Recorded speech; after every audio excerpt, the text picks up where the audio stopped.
Hello friends, look at this question. This seems to be a very tricky question that we are going to simplify now, but we'll learn a very smart trick to solve it in a few minutes. First of all, let's assume that 18 upon 7 plus 18 upon 7 plus 18 upon 7 dot dot this question is equals to x, right?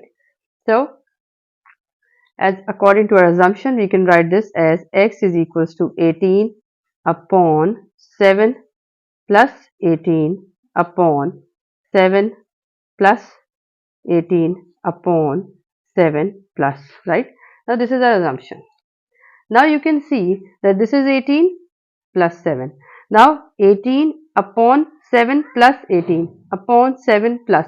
So this part is a recurring part. So as you can see in our question that this is the same thing that is getting repeated, right? So we can say that we can write it as x is equals to 18 upon 7 plus, again this part is the same as that we assumed as equals to x. So we can write this as 18 upon 7 plus x, right? Now this questions get a bit simpler now. Now we are going to cross multiply it. So we get here x into 7 plus x is equals to 18. Just open the bracket here. You get 7x plus x square is equals to 18 here. Further, you can write it as x square plus 7x.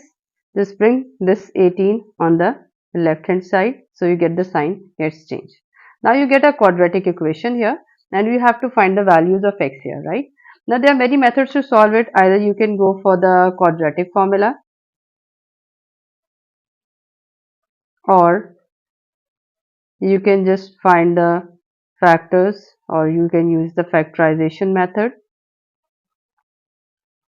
Now I'm going to give you a link of one of my video in which I have discussed the 4 cases of factorization in which you can learn a very easy way to factorize questions, quadratic equations in a very short method, right?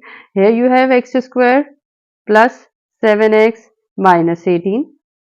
Just look that this constant is a negative and this is a positive value. So first of all we are going to multiply x square with the constant. So you get here minus 18x square.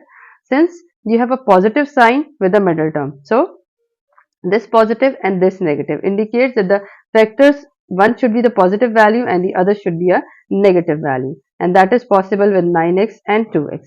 Now the question is that which sign is going to be with plus 9x and which sign is going to be with the 2x. So since it is a positive value, so 9x will be have a positive sign and 2x will be have a negative sign. So you get here x square plus 9x minus 2x minus 18 is equals to 0. Further, just take out x common. So you have x plus 9 minus 2 common. So you have x plus 9 is equals to 0. Further, you can write here as x plus 9, taking out common these two terms, and here x minus 2 is equals to 0. So this implies that x plus 9 is equals to 0 and here you have x minus 2 is equals to 0. Further, you get x is equals to minus 9 and x is equals to 2. So you get the two values of x. Now let's see what's mentioned in the options. In the options we have 4 options, that is 1, 2, 3 and 9, and we are getting the value minus 9 and 2, so the correct option is B. I hope you like it.